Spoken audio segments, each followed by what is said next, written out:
It feels really weird because I haven't done this in like over a month now, and now I feel like back at the start when you first start filming yourself and you feel like really awkward and robotic again. Like, I'm nervous. Hi, happy Halloween. I know I said in the comments of my last video that I wasn't going to do a video, but I am doing one because I want to capitalize on that Halloween attention. I was going to wear my costume for this video, but my costume is a couple's costume, so on its own it's kind of underwhelming, so I didn't. But I am wearing this, which I don't even know if you can see. I don't even know if there was a point. This isn't a Halloween costume. This isn't something that I bought for Halloween either. This is something that I just wear day to day. So yeah, there's that. That's my effort. That's my Halloween effort. And before we get into the video, thank you for the support on my last video, and thank you for clicking on this video. Mass hysterias can be referred to as a social illness defined as a constellation of symptoms suggestive of organic illness, but without an identified cause in a group of people with shared beliefs about the cause of the symptoms. Often mentioned when discussing mass hysterias is the term psychogenic. This refers to when physical ailments such as headaches or shortness of breath are actually of psychological origin rather than something physical.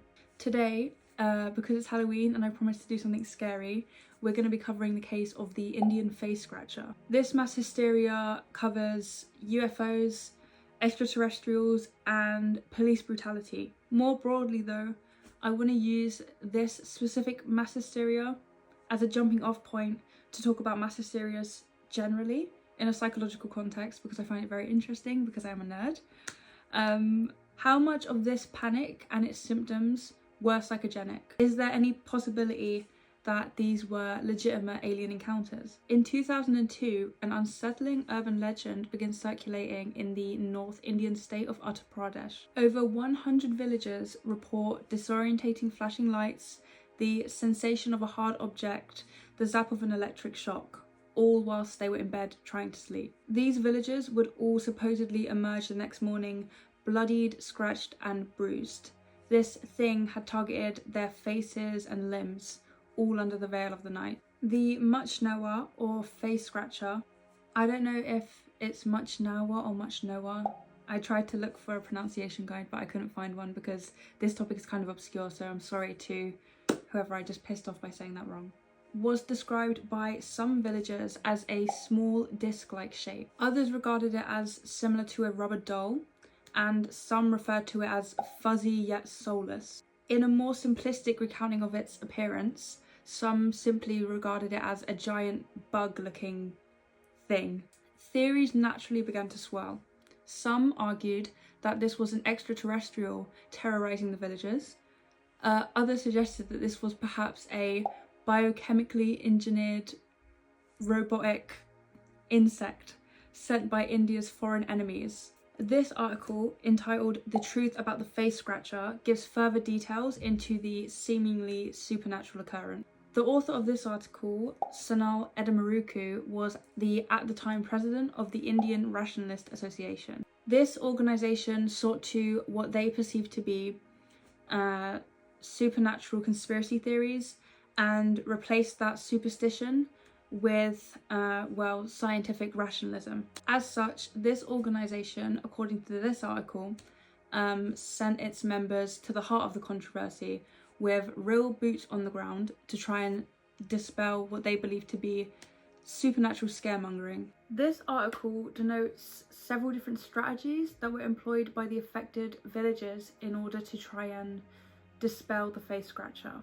Some temples offered specialised prayers and rituals, as the religious leaders of these temples believed that the face scratcher was being controlled and sent by nefarious spirits. Other villagers scrambled together emergency meetings to try and detail their response to what they perceived to be these sudden, inexplicable attacks. Some villagers would refuse to sleep, loitering outside of their houses with guns, spades and lamps, waiting for an unfamiliar flicker of light or a sound to fire at. A consistent theme for sightings of the face scratcher was deprivation. Places that were hit by droughts and power cuts were the primary sources of the sightings. Physicians evaluated the face scratcher's victims, of which, according to this article, there were 70. Few, however, bore the horrifying scratches and bruises which had been so widely circulated amongst villagers. Upon evaluation, the scratches that the victims presented with were extremely superficial, skin deep, and most likely inflicted by their own fingernails. The fantastical injuries which had been so widely discussed around rural villages remained unseen to those trying to get to the bottom of the case. The IRA, not that one, the Indian Rationalist Association had actually implored the Air Force to utilise one of their local bases to scan the area for the beast, and as you would expect, nothing came up on the scanners. The Indian Institute of Technology postulated that the flashing lights being reported were not of supernatural origin, but were instead the rare event of ball lightning. Ball lightning commonly occurs during droughts. Being struck by ball lightning would cause irritation and burning due to its acidic content. According to the experts, I didn't even know that ball lightning existed until I started reading about this, so don't take it from me. This burning and irritation is consistent with some of the injuries reported by the face scratcher's victims. The local police even began trying to actually hunt the face scratcher in an attempt to quell some of the outrage. Eventually, they publicly showcased a balloon fitted with a kite and a torch, supposedly conceived by local troublemakers trying to capitalise on the paranoia. Civil unrest exploded after the supposed failure of the police to capture this elusive beast. Their stations were severely vandalised, their cars were set alight, stones were being thrown at officers. Though the exact time and location of the event that I'm about to state is kind of obscure, I would imagine that it happened during this time because this is when the disorder and the turbulence with the police was at an all-time high. The BBC reported that the police opened fire to disperse the crowd. One man died and several were injured in the firing. Supposedly, a local man actually managed to capture the face scratcher near the border between India and Nepal in Lakhimpur-Kheri. Upon examination by zoologists, this 3-inch creature was actually I can't say that. I actually can't. I'm so sorry. I'll try. For you specifically. Good start. Schizodactylus monstrosus. Anyways, it was a cannibalistic cricket with claws. So very monstrous and scary, but unable to do the harm to humans that the face scratchers victims had reportedly experienced. These insects also have no biological mechanism for emitting light, which again, as we've discussed, was another defining characteristic of the face scratcher. The light could have just been the ball lightning though, right?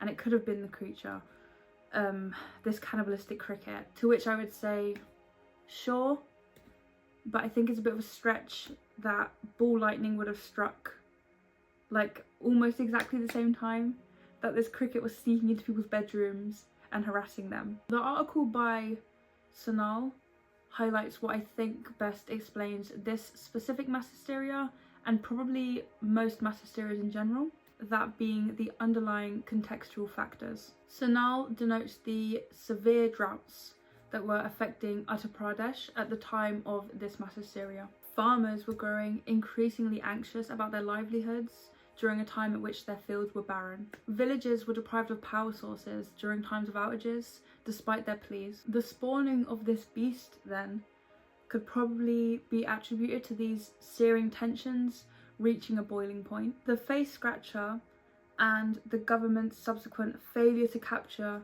this monster perfectly encapsulated the frustrations of a lot of rural villagers at the time. They felt that they were not being helped nor heard by their officials. This context, I feel, explains why this mass hysteria caught on like a wildfire.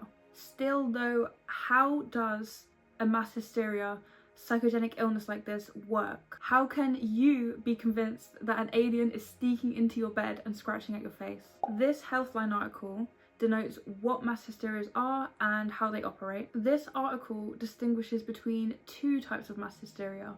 those being motor and anxiety. Mass motor hysterias involve involuntary motor movements.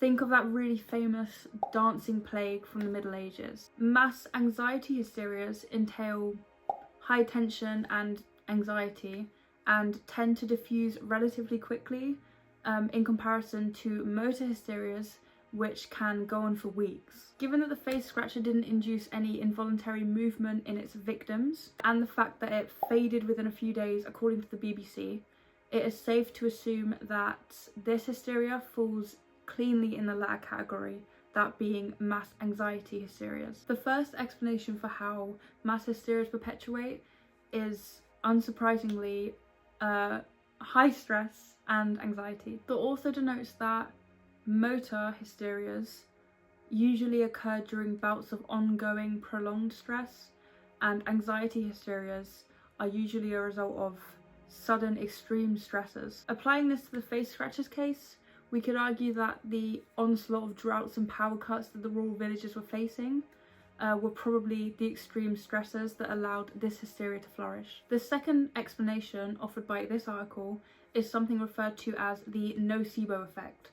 You're probably familiar with the placebo effect, that being if you take a medication expecting it to relieve your symptoms, it probably will to some extent, even if the medication that you took was just a sugar pill with no actual effect. The nocebo effect, therefore, is when you expect to experience something negative, and so you probably will. It's kind of like if the placebo effect was evil, I guess. Health anxiety warriors will understand what that's like. Say for example, sometimes I'll get a headache and my brain will be like, that's a brain tumour, and I'll be like, oh great. So then that'll make me anxious, which will make my headache worse, which will make my belief that I have a brain tumour worse, and it just goes round and round like that. And then say I look up symptoms of a brain tumour because I'm very healthy and normal, and it says fatigue, and then the next day I wake up and I'm feeling extra tired. That is further confirmation to me that I have a brain tumour. So then it's just like this vicious cycle that's really hard to break. I'd imagine that this like weird vicious cycle can sort of be applied to mass hysterias under the explanation of the nocebo. Okay, so like let's imagine that this horrible scary cricket, which I hate, attacked someone in their sleep. Again, it wouldn't have done any damage, but just like flew in their face, flew around them. And during this night it was also stormy, and also during this night the person who had the encounter with the cricket and the storm had also scratched themselves. These are all very common occurrences that could easily conceivably happen. Combining all of these things together though, I think that you can much easier see how a hysteria like this can really catch on like a wildfire. And to be entirely fair, I'm not even scared of bugs, but if this freak of nature attacked me when I was in bed, I'd probably wake up convinced that I'd had an encounter of the third kind too. I also got really intrigued by this term, mass psychogenic illness. I know that it just means mass hysteria, but it sounds scarier, so I was like, ooh. And it also just freaked me out how, as humans, being stressed out can just make us spiral into madness. I know that's like a reductive way of explaining it because it's extreme stressors, but I just find it really interesting how your brain can play such horrible tricks on you like that. So I wanted to read more articles about it, and that's what I did. So that's what I'm going to talk about now. This article, entitled Mass Psychogenic Illness, Demography and Symptom Profile of an Episode, highlights a specific incident in Bangladesh in 2013 in which students ate a cake and fell ill, although as you probably could have guessed, there was nothing actually wrong with the cake, and this incident was purely psychogenic. This study, I think, perfectly demonstrates the role of panic and anxiety in the development of mass psychogenic illness episodes. After eating the cake, a few students fell ill and were taken to the headmaster's office. The news of these few students falling ill quickly spread amongst the school, and then loads of students fell ill and were rushed to the hospital. News reports of this mystery cake illness began exploding. The symptoms exhibited were headache, chest pain, body ache, nausea, and generalized weakness and fatigue.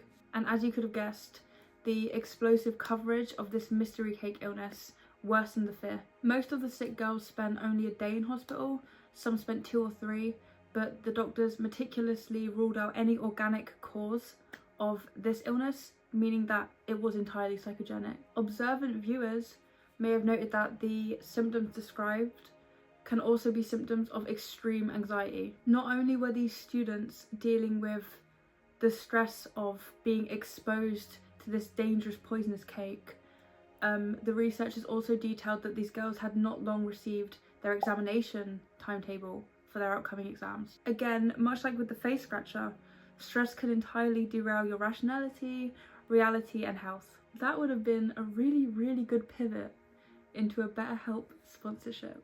So no, there was no alien, no fuzzy yet soulless beast, no rubber doll targeting the villagers of Uttar Pradesh. The real monster of this story was the inexplicable and nefarious ability of the human mind to warp reality around it, even to its own detriment. Manage your stress levels, lest you start dancing until you faint in the street. Thank you for watching. This was a shorter one than the kind of videos that I usually like to do, but I thought that this was a good time to cover this topic because it's Halloween. And also this was kind of something obscure. Like you probably noticed, my primary source was this one article, because I couldn't find other people really talking about it, but I found it really interesting, and also I liked it as just like a launch pad for talking about the psychological basis of mass hysterias anyway, so that's why I covered it. I hope this goes up on Halloween, fingers crossed, because I'm filming it quite late and I'm really bad at editing, so I guess we'll see.